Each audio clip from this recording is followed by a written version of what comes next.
Bonsoir à toutes, bonsoir à tous, bienvenue au Studio KD2 et bienvenue à Rétro-Rollisme. Rétro-Rollisme, c'est quoi? C'est votre émission de game design au Studio KD2.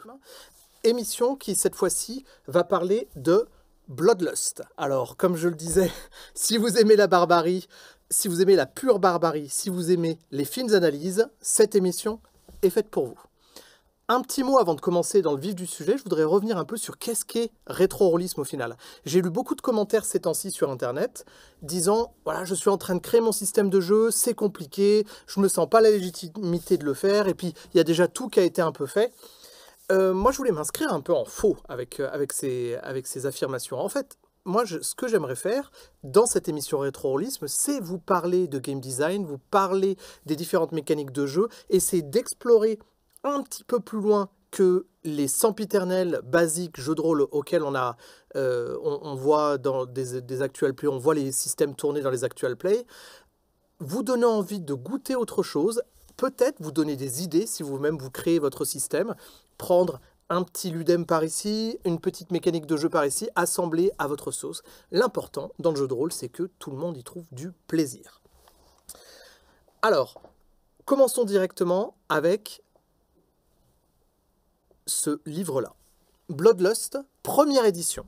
Mais attention, première édition, mais deuxième impression. La première édition, en fait, c'était une boîte à la base. Là, on a un livre à couverture rigide, dos carré collé, format A4, en noir et blanc, avec la superbe illustration de Frank Frazetta, qu'on appelle le Death Dealer. Donc cette image à elle seule vaut l'achat, je trouve. L'image est fantastique.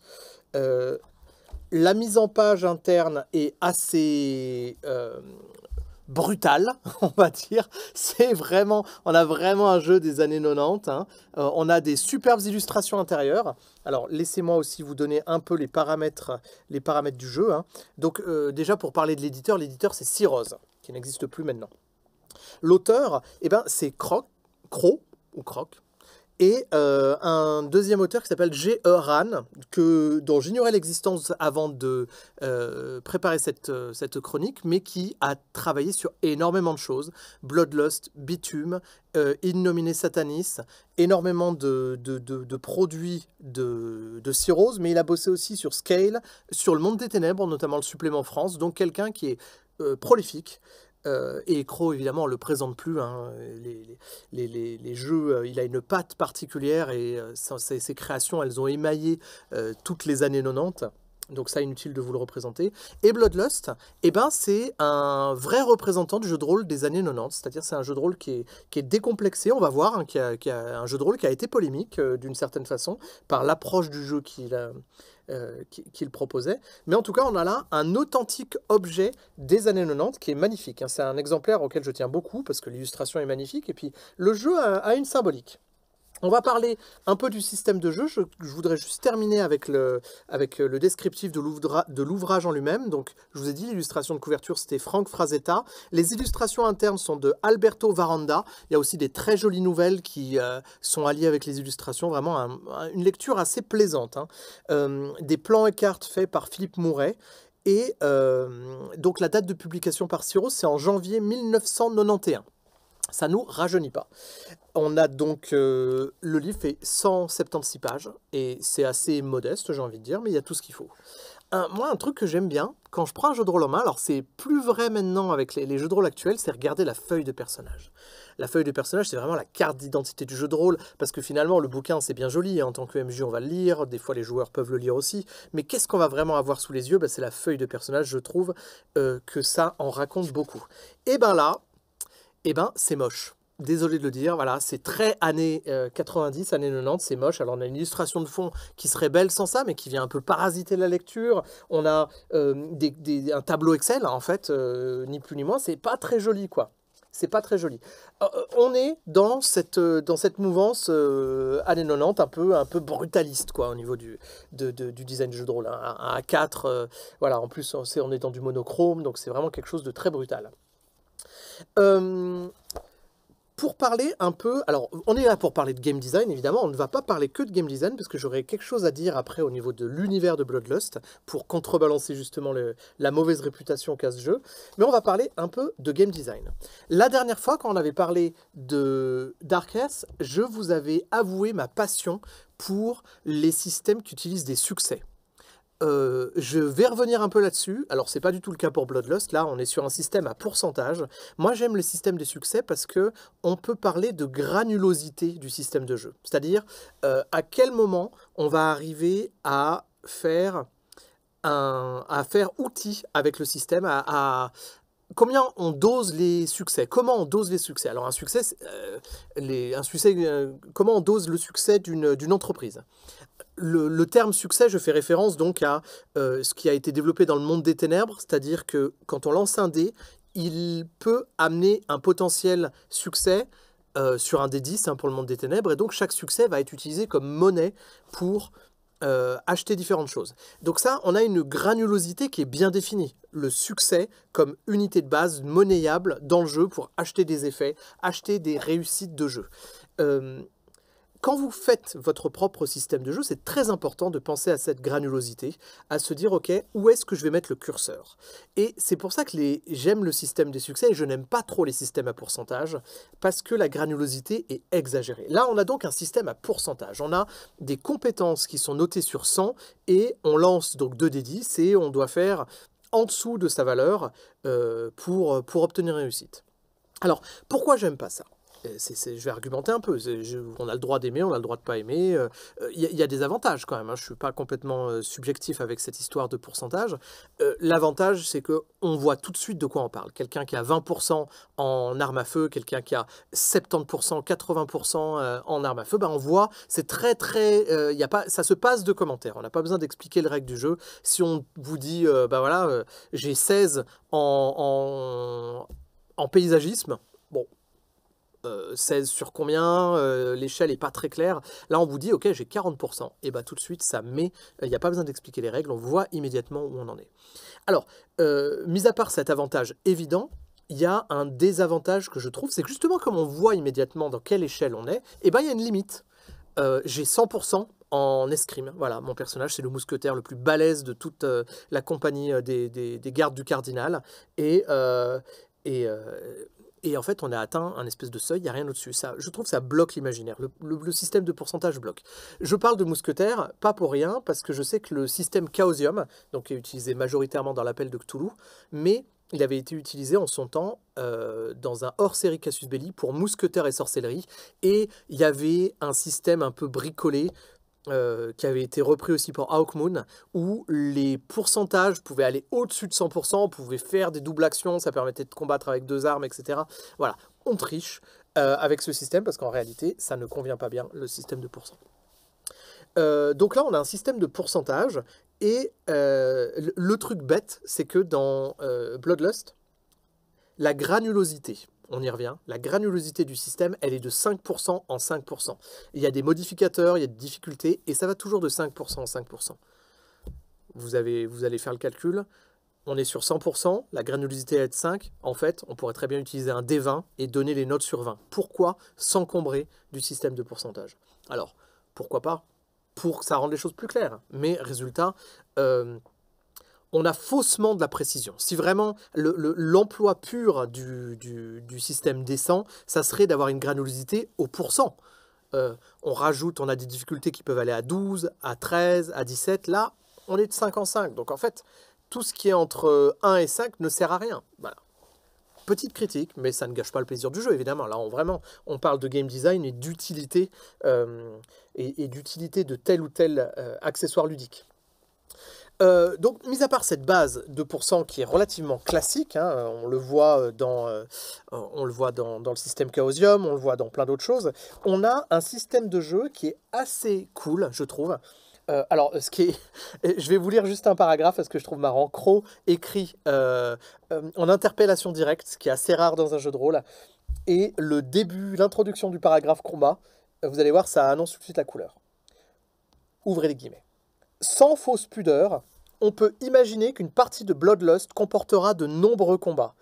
Pour rendre cette phase de jeu la plus vivante possible, j'ai mis au point un système non pas révolutionnaire, mais assez original pour que les joueurs ne se lassent pas trop vite de ce type de passe-temps aussi dangereux que violent. Alors, j'aime beaucoup. J'aime beaucoup. Déjà, il y a une interpellation directe. Hein, dans un jeu, c'est pas si souvent. Et puis là, Crow est très lucide quant à son système de jeu. Ok, ça va être orienté baston, autant que ça envoie un petit peu et que ça soit assez sympathique. Donc, il y a des choix tactiques finalement. Avec un D6, en début de combat, avec un D6, on sélectionne une des 6 options disponibles, qui sont donc attaque brutale, attaque normale, attaque rapide, feinte, parade ou esquive. Donc on a ces 6 possibilités, on choisit avec l'aide d'un D6, on cache notre choix, et évidemment après on révèle, et puis il y a des choix tactiques qui vont s'annuler. Par exemple, une attaque brutale contre une feinte, et ben la feinte va être légèrement avantagée. Encore une fois, un peu comme dans Dark Earth, comme je vous avais dit la dernière fois, là on est un peu dans une optique de PVP quelque part. Ça prend tout son sens dans du PVP.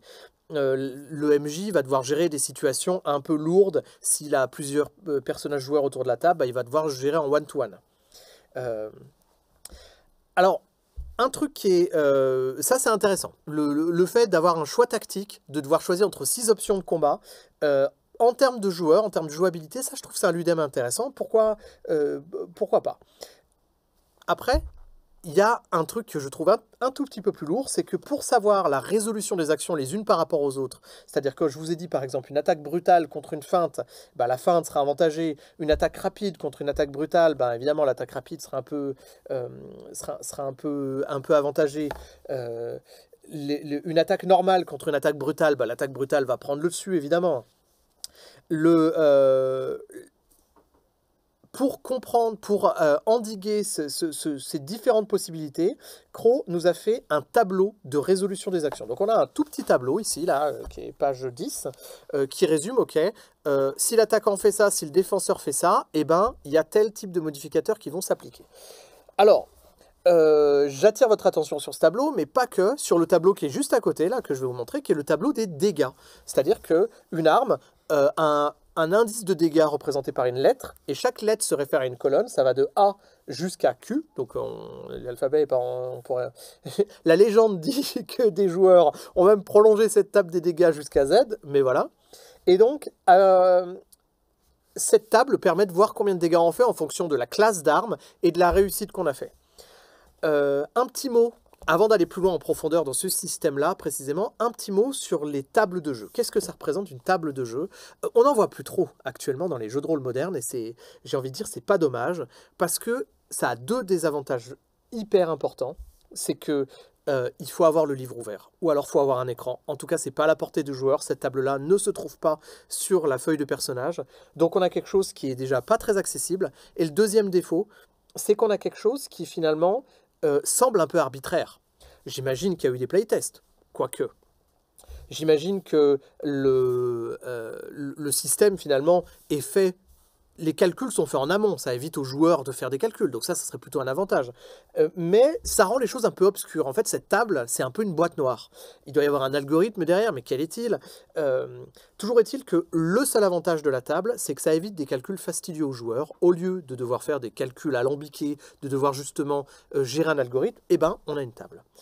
C'est très très très old school, les tables de jeu. Moi, je ne crois pas en avoir vu récemment sur un système moderne. Les systèmes modernes, généralement, ont tendance à préférer le calcul direct, ce qui fait que la charge mentale du calcul revient au joueur, mais au moins, le calcul est affiché, on sait exactement, c'est comme un logiciel open source, en fait, on sait exactement ce qu'il y a dans la machine. Là, pour des gens qui ont étendu cette table, et ben je me demande bien comment ils auront pu faire. Enfin, on a sans doute des choses à voir. Hein, là, ça va de 5 en 5, de 3 en 3. Enfin, il doit y avoir une logique. Je ne me suis jamais vraiment penché dessus.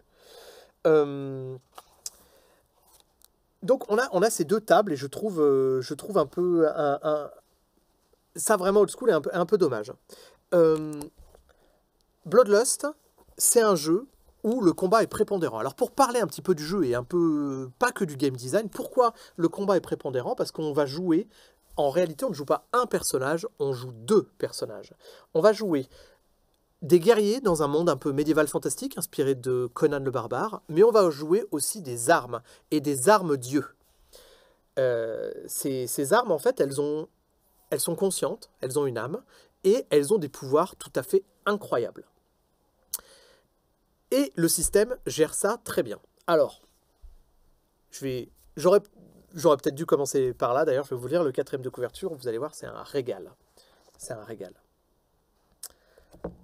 Sur le continent de Tanaefis, l'astronomie est la plus importante des sciences.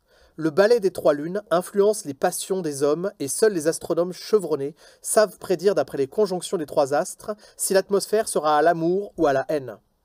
Sur cette terre, trop souvent balayée par la violence, 9 races se déchirent ou s'allient. Leurs atouts sont la guerre, bien sûr, mais aussi la magie. Or, il n'y a que 2 formes de magie sur Tanaefis. La première est celle des épices, rares et subtiles. La seconde est celle des porteurs d'armes. Les porteurs sont des hommes et des femmes qui, par choix ou par hasard, ont pris possession d'une arme où s'est incarné un dieu. Les armes ont d'immenses pouvoirs qu'elles prêtent à leurs porteurs, mais aussi une personnalité, des désirs qui leur sont propres, et qui, comme ceux des humains qui les portent, sont soumis à l'influence des lunes. Ça, c'était la description un peu diégétique. On se replace dans le rôle de l'éditeur. Avec Bloodlust, Sirose Productions repousse une fois de plus les limites du jeu de rôle. Car le joueur va incarner non plus un, mais 2 personnages, le porteur d'armes, c'est-à-dire l'humain, et le dieu incarné, son arme.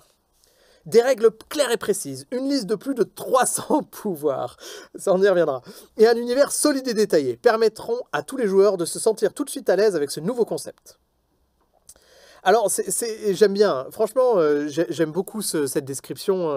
Alors, la description diégétique, j'ai envie de dire, elle fait vraiment envie. Hein. Il y a un continent, il y a des lunes, il y a de l'influence des lunes, et ça, c'est très bien rendu dans les règles. Il y a ces armes magiques, alors, ces armes magiques qui finalement sont un peu le fantasme ultime du gros Bill qui sommeille en chacun de nous. Vous voyez, on a envie de jouer un espèce de barbare avec une hache à 2 mains, une épée comme Elric le Nécromancien, une épée buveuse d'âme. Moi, j'aime beaucoup, ce qui me fait beaucoup rire, c'est la description de l'éditeur. Avec des règles claires et précises, une liste de plus de 300 pouvoirs. Alors là, on y va, il y en a un peu plus, je vous le laisse, on y va clairement. Faut vous dire que effectivement la description des armes, eh ben, c'est quelque chose. Hein. C'est 40 pages de pouvoir sur les 176. Hein. C'est aussi ça qui fait le sel du jeu quelque part. Hein. Créer son arme et avoir deux personnages et augmenter son arme, lui acheter des nouveaux pouvoirs. En plus, il y a des pouvoirs, vous allez voir, c'est pas piquer des vers. Hein. Il y a des choses assez... Il y a des choses assez classiques, hein. On peut lui donner une composition en obsidienne, en pierre de Naerg, de fils, des espèces de matériaux un peu magiques. On peut lui acheter aussi des dards, du poison, des compétences. L'arme peut être très bien en combat monté. Il peut y avoir aussi de la biomécanique. Alors là, on part dans du délire le plus complet, parce que biomécanique, on peut avoir une espèce de mécanique de tronçonneuse sur notre arme. Il y a des règles pour ça, et c'est marqué le mot tronçonneuse, je n'invente rien. On a aussi, ça peut dégager des auras. En termes de biomécanique, l'arme peut avoir des organes génitaux, aussi je n'invente rien. C'est dans le livre. Il y a même des façons de gérer ça en termes de règles, parce que les armes ont des désirs, et évidemment le désir d'avoir des rapports sexuels fait partie du jeu, qui est aussi intéressant que problématique, mais on y reviendra.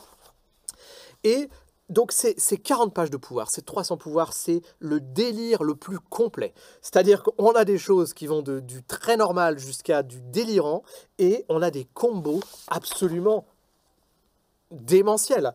Je me souviens, moi j'avais créé un personnage, mais il était imbattable. Vous vous souvenez, au début j'ai dit, on choisit une option de combat. Et ben, bam bam, combinaison offensive multiple. Qu'est-ce que c'est que ça, messieurs, dames? Ce pouvoir permet au personnage de choisir 4 options de combat, messieurs, dames. 4. Non mais, c'est du délire. En réalité, le jeu demande à ce qu'on le maltraite. En fait, voilà, les personnages et le bestiaire est là pour qu'on leur défonce la tronche. Et c'est un peu ce qui a été reproché au jeu, en réalité, parce que derrière donc, ce côté défouloir bon enfant, et violence à outrance, eh ben, il y a évidemment eu beaucoup de reproches sur ce que ça pouvait entraîner aux tables de jeu. Le côté décomplexé, on a un peu eu des critiques, des fois à la Bloodlust. Si vous allez regarder le site du GROG qui est affilié, ben, on voit des critiques qui sont très généralement portées sur l'aspect défouloir, un peu vulgarité, machisme, masculiniste des fois du système de jeu. Ça entraîne à beaucoup de violence et puis il y a le cliché du barbare à la hache à deux mains qui tue, qui pille et qui viole à tout va. Donc effectivement, je pense qu'il y a des joueurs de Bloodlust qui à leur époque n'ont pas dû faire honneur au jeu de rôle plus que ça. En tout cas, pas travailler pour la diversité dans le jeu de rôle. Donc ça c'est une vérité, hein. Je veux dire, le jeu de rôle il demande, il donne envie d'aller dans des extrêmes un peu foufou quoi, hein.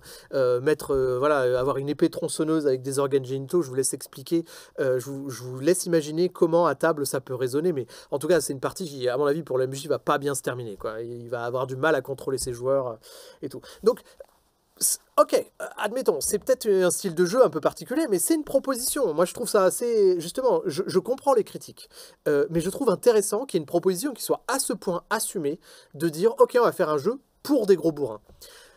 Et là, on va arriver un peu plus sur l'univers, parce que je trouve très bien, et ça, je trouve que tous les jeux de crocs, ils ont ce côté un peu finot, derrière une apparence très bourrine, et ben, il y a quand même des thématiques, et il y a une façon de faire, justement, on va prendre les joueurs à leur propre piège. L'univers, donc il y a plusieurs, on a parlé de 9 races, en fait c'est 9 peuples, hein. On a les Piorades, qui sont des espèces de barbares, là ça typiquement on a un très bel exemple, qui montent des chagars, des chevaux carnivores, là encore une fois, gros délire. On a des Tunks qui correspondent un peu aux Esquimaux, on a des peuplades qui sont un peu variées, mais qui sont très clichés, hein. Les Dérigions qui représentent un peu l'Empire romain au sommet de sa décadence, les Vorosians qui représentent un peu la République romaine, donc avec une armée très disciplinée. On a évidemment les Isnatons qui sont en fait des mutants, qui représentent les anciennes races. Les elfes, les nains n'existent plus, mais leurs gènes sont toujours présents. Alors ça, c'est très appréciable. Enfin, un jeu Medfan où il n'y a pas d'elfes, de nains, d'orques et tout. Ils ont existé, mais c'est dans le passé, ils n'existent plus. Et leurs descendants sont des espèces de mutants sans forme. Il n'y en a pas il y en a pas deux qui se ressemblent. Donc, on a ici le prétexte pour jouer à plein de choses intéressantes. Et là où ça devient finaux, en réalité, c'est que déjà l'univers est riche, il y a des très bonnes trouvailles, les peuplades sont un peu clichés, mais il y a quand même des très bonnes trouvailles. Et il y a ce que j'aimerais appeler, et c'est là que j'aimerais ouvrir un nouveau chapitre dans cette présentation, dans Bloodlust, on a affaire à un jeu qui a une convergence diégétique. C'était un gros mot, je m'excuse, on va aller un peu plus profondément dans ce concept. Qu'est-ce que je veux dire par convergence diégétique? Un jeu de rôle se place dans un univers imaginaire. Là, on parle plus de game design, on est d'accord, on va parler de narrative design. Un jeu de rôle se place dans un univers imaginaire, soit. Cet univers imaginaire a-t-il un lien, de près ou de loin, avec le nôtre, avec le monde dans lequel on interagit tous les jours? Lors de l'épisode 1, on avait parlé de Dark Earth. Il y a une convergence diégétique forte. C'est même affiché. Il y a un endroit dans le jeu, on dit voilà, c'est notre monde, et en 1986, la comète de Halley est passée trop près de la Terre et ça a fait un choix terrible. Ça, c'est Bitume. Je suis en train de mélanger les jeux de crocs. Non, Dark Earth, c'est aussi une comète qui passe proche de la Terre, mais c'est pas les mêmes dates. Il y a une convergence diégétique qui est forte. C'est-à-dire qu'on donne une date, on peut faire un raccord avec notre monde. Un exemple, Star Wars commence par la phrase « Il y a très très longtemps, dans une galaxie lointaine, très lointaine ». Il y a une convergence diégétique. On est dans notre monde, dans notre réalité, mais c'est il y a très très longtemps, dans une galaxie lointaine, très lointaine. Ça veut dire que, en fait, on dit qu'il y a une convergence diégétique, mais on dit qu'elle est lointaine et qu'en fait, il n'y aura jamais de lien. Voilà. C'est une façon de dire les choses. On ne place pas ça dans le futur, parce que sinon on pourrait s'imaginer que c'est notre futur à nous. On place ça dans le passé pour qu'il y ait convergence, mais on casse immédiatement cette convergence. Bloodlust, à l'instar de Donjons et Dragons, on pourrait se dire il n'y a pas de convergence diégétique. C'est un monde avec 3 lunes, il y a des peuplades qui n'existent pas, il y a des armes-dieux. Ok, c'est pas notre univers. Simplement, il y a un secret dans Bloodlust, et c'est là que ça devient hyper fin, et je ne vais pas spoiler ce secret. Il y a un secret dans Bloodlust qui peut être éventé de la manière la plus simple possible, et qui confirme cette théorie de convergence diégétique. Alors, je vais essayer de vous trouver la carte du monde, la carte du continent, l'unique continent du jeu, le continent de Tanaefis. Eh ben, vous n'allez pas me croire, mais ce jeu se passe en réalité en Antarctique. Alors, je vais essayer de vous trouver la carte. Excuse d'avance, j'essaierai de l'insérer si je peux dans la vidéo. Voilà. En réalité, ce jeu se passe en Antarctique. On reconnaît la forme du continent.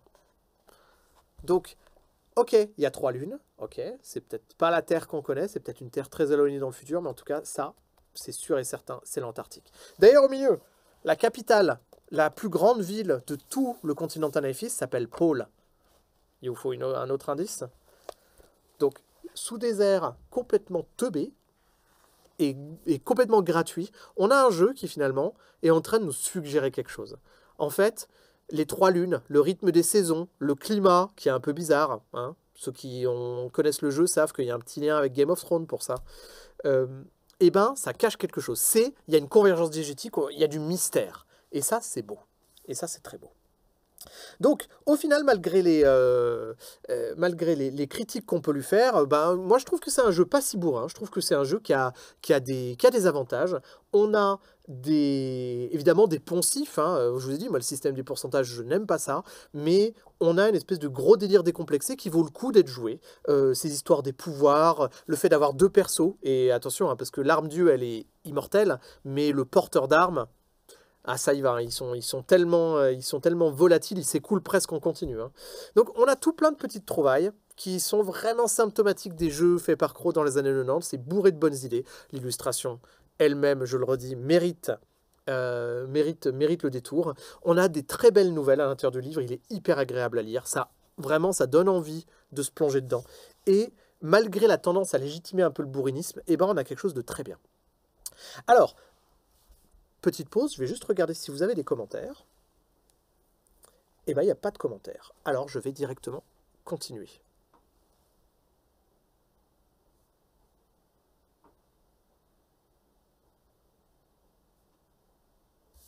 Alors, qu'est-ce qui se passe ici? Est-ce que vous me recevez toujours? Parce que là, j'ai l'impression qu'il y a une espèce de méga pub sur Twitch. Ou alors... Non. Alors, je vous ai parlé de Bloodlust première édition, mais en réalité, moi, ce que je voulais faire aujourd'hui, c'est une rétrospective. On va laisser ce jeu de côté et on va le remplacer par Bloodlust Metal. C'est pas le Bloodlust Metal que vous connaissez? Eh oui, parce que j'ai fait refaire la couverture. J'ai fait refaire la couverture par l'atelier du grimoire et ils m'ont fait cette superbe couverture en cuir avec une reliure reliure cousue et donc j'ai un des magnifiques exemplaires avec une épée incrustée dans la couverture, dans la première des couvertures. J'ai un des magnifiques exemplaires de Bloodlust de la reliure du grimoire. Donc on va un peu comparer cette version là avec la version de Crow des années 90. Laissez-moi juste prendre mes notes.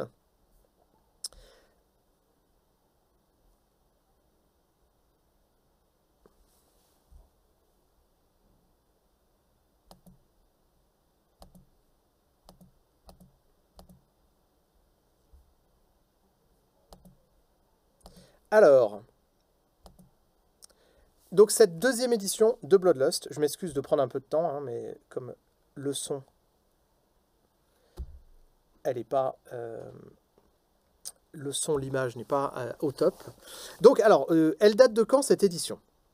Eh bien, Bloodlust Metal, c'est donc la première édition. Ce n'est pas une deuxième édition de Bloodlust, c'est un remake. Vous allez voir pourquoi. Et ça va faire écho avec ce que je disais au tout début. Donc, la date de publication, c'est juillet 2012, chez l'éditeur John Doe. À la création et à la rédaction, on a une équipe. On a Raphaël Colombo, François Lalande, Le Grumpf, Pierrick Akkad. L'illustration de couverture, alors je l'intégrerai aussi parce que évidemment je ne l'ai plus, mais il a fait l'illustration de couverture, les illustrations intérieures, c'est Christophe Soile. Et j'en aurai le plus grand bien à dire, je vous expliquerai après. On a le directeur de publication Emmanuel Garbi, que je salue et que je félicite par la même occasion. Les illustrations intérieures, c'est donc Christophe Sval et Le Grumpf, et les plans et les cartes, Philippe Mouret. On a donc quelque chose de beaucoup plus volumineux. Donc là, on n'a plus un bouquin en A4, on a un bouquin format A5. À la base, c'est un livre à couverture souple. J'ai préféré opter pour un livre à couverture rigide. On a donc 420 pages au format A5. On a un papier offset intérieur sans azuran optique, tout à fait qualitatif. Je crois que c'est du 120 grammes par mètre carré. Alors que là, on avait quelque chose du 80 grammes ou 90 grammes et azuré, classique. Donc, un azurant optique, c'est quoi? C'est un produit qu'on met dans le papier pour le rendre plus blanc que blanc. En fait, azurant, ça fait référence au bleu parce que c'est des produits qui sont légèrement bleutés et ça vous donne l'impression que le papier est plus blanc que blanc. Donc, un papier sans azurant optique, il va avoir une teinte légèrement jaunâtre. Moi, j'aime bien. Je trouve que ça donne un cachet au jeu, ça donne un côté authentique et puis au toucher. Oh là là, il est génial ce papier. Il est vraiment granuleux. L'odeur aussi, moi je suis un grand fan de l'odeur de livre, l'odeur de l'encre. Donc là, l'odeur, elle a été altérée par le retravail. Ça sent très fort la colle, mais je sais que ce papier-là, il a une odeur tout à fait particulière. Donc en termes de toucher, en termes de visuel, c'est très reposant à lire parce qu'il n'est pas agressif ce papier. Il y a un contraste légèrement inférieur. En termes vraiment de mise en page, purement éditorial, ce bouquin est une petite merveille. Franchement, essayez de vous le procurer, il est magnifique. Alors, je voulais vous parler des illustrations. Les illustrations, elles sont de toute beauté. Donc, alors, Christophe Sval, il nous gratifie d'une palette de personnages et des illustrations quasiment à toutes les pages. Il y a des runes au bord, c'est magnifiquement illustré. Et des espèces de petites BD de temps en temps, hyper mystérieuses. Il n'y a pas de parole, on ne comprend pas. Moi, je ne comprends pas toujours ce que ça veut dire. Ça suggère plein de choses. En fait, c'est souvent en 3 images. On dirait un haïku. C'est magnifique. Un haïku visuel. Ça raconte juste une petite scénette. Il se passe des trucs. Il y a toujours les armes dieux qui sont impliquées. Il y a souvent des drames, il y a souvent du sang. On ne saisit pas toujours tout, mais ça distille une ambiance tout à fait particulière. Moi, je suis hyper fan de cette version-là. J'ai un charme tout particulier pour la version des années 90, mais alors la version de 2012, pour moi, elle est fantastique. Et je voulais absolument vous en parler. On garde cet esprit dans ce jeu-là, dans le Bloodlust de 2012, on garde l'esprit initial. C'est un jeu qui est bourrin. Et on va parler du système de jeu. Le système de jeu métal va dans ce sens-là. C'est un jeu qui est bourrin, c'est un jeu qui est décomplexé, mais on a les problèmes, je dirais, c'est un jeu de son époque. Finalement, j'ai pas envie de parler de problèmes, parce que l'édition initiale, elle n'avait pas de problème en soi dans les années 90. Eh ben, l'ambiance était à quelque chose d'un peu plus déconnant. Là, en 2012, Bloodlust, ils ont fait un jeu qui va avec son époque, avec des thématiques qui sont propres, qui sont bien traitées. On n'évite pas la violence.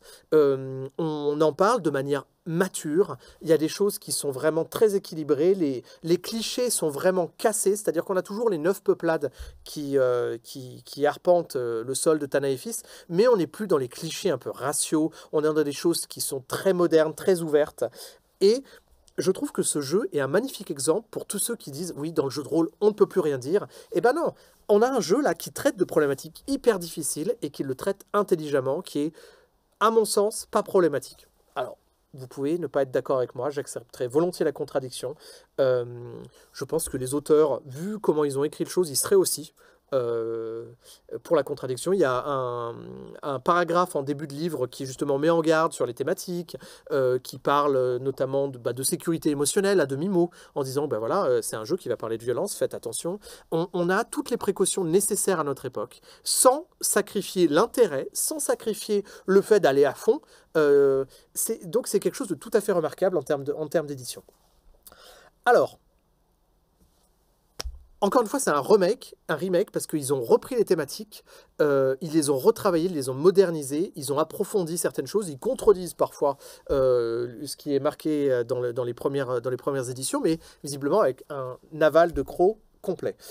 Parlons un peu de game design, parce que c'est pour ça qu'on est là déjà, et aussi parce que la refonte du jeu se fait aussi dans le game design. Donc, fini le système à pourcentage, maintenant on a un système à succès. Moi je suis déjà hyper content de vous en parler. Déjà la feuille de personnage est magnifique. on a quelque chose de beaucoup plus sobre, avec énormément de features, énormément d'éléments, notamment un truc que j'adore sur les feuilles de personnage, c'est un petit onglet sur le côté, en fait, pour faire naviguer un trombone. Voilà, il y a un aspect qui s'appelle l'effort sur le côté, et là on a une échelle d'effort vraiment sur le côté. Moi j'avais vu ça dans Deadland la première fois, on cale un trombone ici, puis on peut faire évoluer. Ça, en termes de game design, ça c'est magnifique, c'est hyper pratique, c'est joli, la feuille de personnage devient un objet interactif, on a vraiment quelque chose de chouette. Donc voilà, la feuille de personnage ressemble à ça, c'est dense, hein, mais il faut dire qu'il y a beaucoup, et il y a beaucoup de choses à faire, mais c'est génial. On a principalement deux éléments qui vont définir le personnage. On a ce qu'on appelle des compétences, qui sont en fait plutôt des métiers. Donc notre personnage, il va être noté comme dans Vampire, alors moi je suis déjà fan, comme dans Vampire, il va être noté avec des petites bubules. Chaque bubule représente un dé qu'on va lancer. Donc notre personnage peut être bon administrateur, artisan, artiste, athlète, bagarreur, batelier, blablabla. Ça va jusqu'à voyageur, soldat, saltimbanque. Donc il y a une vingtaine de métiers qui sont représentés. Alors, c'est un avantage très simple, c'est que c'est très fourre-tout et c'est exhaustif. C'est un désavantage que je trouve terrible et que vous allez m'entendre beaucoup en parler dans les prochains rétro-realismes, c'est qu'il y a beaucoup de compétences fantômes. Alors, il y a des amis qui nous regardent, qui vont rigoler parce qu'ils savent que j'emploie toujours ce mot-là. Les compétences fantômes, moi, ça me rend fou. C'est-à-dire que je suis désolé, elles ne sont pas à égalité, toutes ces compétences. Et j'aimerais connaître statistiquement combien de personnes ont pris administrateur à 5 points et combien de personnes ont pris soldat ou bagarreur ou ferrailleur, c'est-à-dire avec les épées, à 5 points. Franchement, soyons honnêtes, qui met administrateur à 5 points se dit « Ouais, mais je vais faire un personnage, son point fort, ça sera l'administration ». Non, franchement, c'est une compétence fantôme. Et pourquoi elle est au même niveau que les autres? Elle coûte autant de points d'expérience, elle sera utilisée beaucoup moins souvent, on sait qu'on est dans un jeu orienté combat, ça sert à rien de vouloir faire semblant. Donc voilà, ça c'est un petit désavantage. Et si un jour vous créez votre propre système de jeu, je vous invite un peu à penser les compétences que je vais mettre, est-ce qu'elles sont vraiment égales? Est-ce qu'elles se valent toutes en termes d'utilisation dans le jeu? Voilà. Là, je trouve que ce n'est pas le cas. Mais c'est pas très important parce que ce n'est pas tout. Un personnage n'est pas défini que par des compétences dans Bloodlust Metal, il est défini par des aspects. Et là, on atteint un deuxième niveau, c'est le double effet qui se coule, un deuxième niveau de plaisir. C'est que moi, j'adore les succès. On a déjà un système avec chaque dé qui va lancer, qui va représenter un potentiel de succès. Mais en plus, on a des aspects qui représentent, en fait, qui sont des compétences freeform. Vous avez envie que votre personnage il soit rusé comme un renard, vous marquez rusé comme un renard, et puis vous mettez un chiffre, vous lui attribuez un chiffre. Vous voulez qu'il soit fort, grand, intolérant, vous pouvez inventer tous les adjectifs que vous voulez lui donner un proverbe, et ben voilà, les aspects, c'est des compétences multiformes que vous choisissez vous-même. Comme dans Fate, finalement. Et cette combinaison entre des compétences à succès et des aspects, eh ben, ça rend le jeu hyper intéressant. Donc attention, ne nous trompons pas, le système est hyper lourd. On va le décomposer un peu, après vous allez voir qu'il y a beaucoup d'étapes et que quand même les choses sont assez difficiles à saisir. Mais ça rend quand même quelque chose d'intéressant parce que lorsque c'est votre tour de jouer, eh ben, vous allez avoir le plaisir de vous pencher sur votre feuille de personnage, qui est un bel objet, je le rappelle, et de vous dire qu'est-ce que je vais utiliser. C'est ça aussi. C'est pas le MJ qui vous dit « Ok, tu veux me faire un jet de ça » et puis vous êtes un presse-bouton. Non, là vous êtes acteur de votre propre réussite. On vous impose une compétence, soit, mais les aspects, c'est vous qui les choisissez. Si vous estimez qu'en termes de roleplay, ça sera plus adapté de jouer ami de tous les peuples plutôt que le meilleur ferrailleur de ce côté-là de Tana et Fils, eh ben, c'est à vous de choisir. Il y a vraiment quelque chose en termes de roleplay qui est hyper intéressant, de choisir les propres compétences qu'on met en avant. Alors, je vous ai parlé de l'effort. Avant, c'est des sortes de points de fatigue. En fait, le MJ donne une compétence et une difficulté qu'on doit utiliser, une difficulté qu'on doit surmonter, et après, le joueur peut choisir d'utiliser jusqu'à 3 aspects. Donc ça veut dire qu'il va pouvoir engranger beaucoup de dés, chaque aspect étant une note de 1 à 5. Donc 1 point, on lance un dé, 5 points, on lance 5 dés. Donc on peut très bien arriver à des trucs genre on lance 15 dés d'un coup. Le premier aspect est gratuit, les 2 aspects suivants coûtent 3 points d'effort. Donc ça veut dire que si on décide de tout claquer, on claque 6 points d'effort sur 10, donc c'est énorme, et on peut avoir potentiellement jusqu'à 15 dés. Comment ça se passe? Et c'est là que je trouve qu'on arrive dans quelque chose d'un un peu délicat. Le système de base, c'est on lance des D6, et on doit faire plus que 6, on doit faire l'addition de ces résultats et faire plus que 6. Alors là, vous allez me dire, il y a un souci, Pierre, c'est que si on lance 15 dés, évidemment qu'on va faire plus que 6. Si on lance déjà plus de 6 dés, c'est sûr qu'on va faire plus que 6.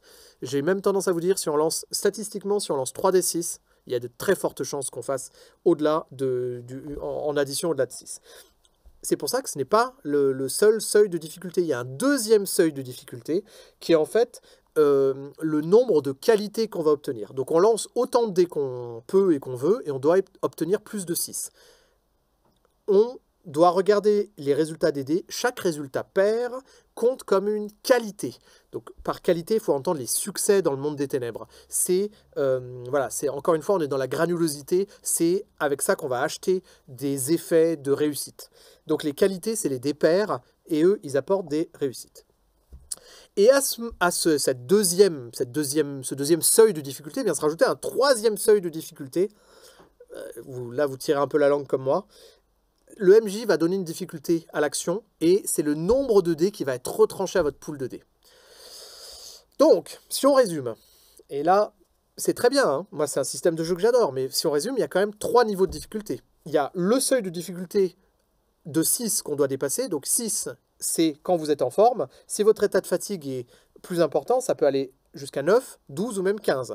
Donc ça, c'est votre état de fatigue qui va déterminer ce seuil de réussite. Donc on a une première difficulté, c'est un peu remporter ses propres limitations. On a une deuxième difficulté, c'est l'adversité. Donc là, c'est la difficulté que pose le MJ avec les dés retranchés. Et on a un troisième seuil à remporter, c'est le nombre de qualités à obtenir pour obtenir des effets, des dégâts et des choses comme ça.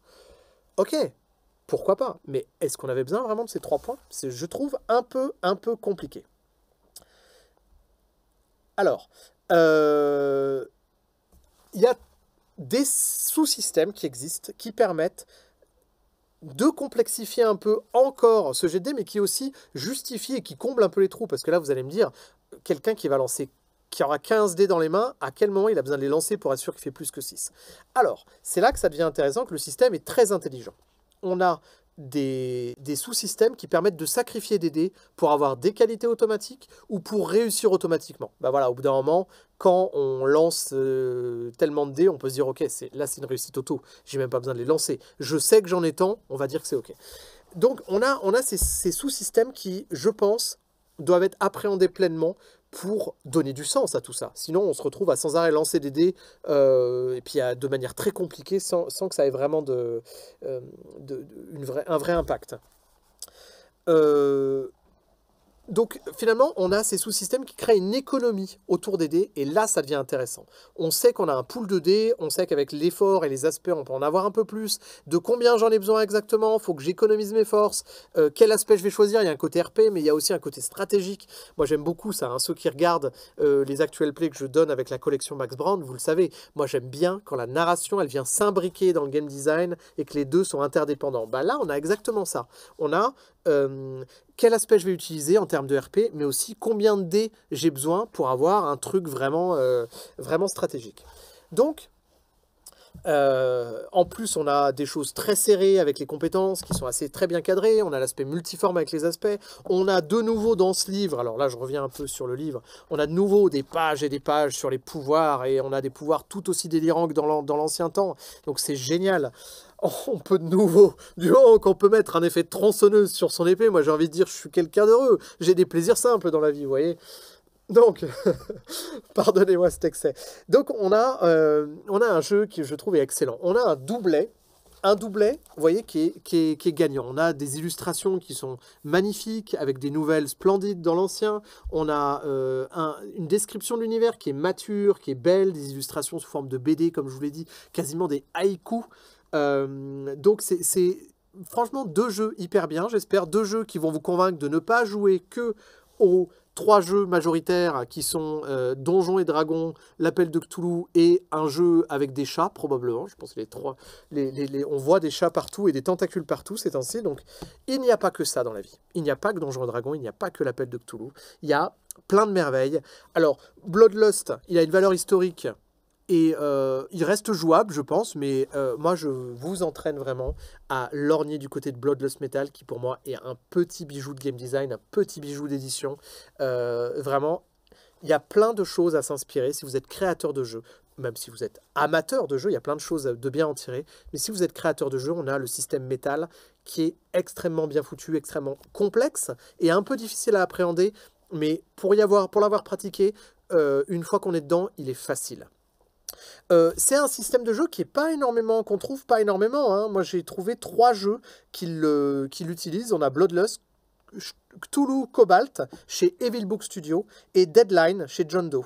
On a ces 3 jeux. Après, je pense que c'est un système de jeu qui vaut le détour. Voilà, moi, j'ai terminé de vous parler de Bloodlust, première édition, et le remake Bloodlust Metal. J'espère que vous avez apprécié. Je vais rester un petit moment pour discuter avec vous sur le chat. En tout cas, c'était un vrai plaisir de parler avec vous. Si il y a des jeux qui vous intéressent, eh ben, écrivez-nous au Studio KD2 sur les réseaux sociaux. Vous pouvez me contacter en me trouvant sous le nom de Pierre Saliba ou Dr Nemrod, selon où vous cherchez. En tout cas, merci beaucoup pour suivre Rétro Rollisme. À très bientôt, j'espère. Et puis, portez-vous bien.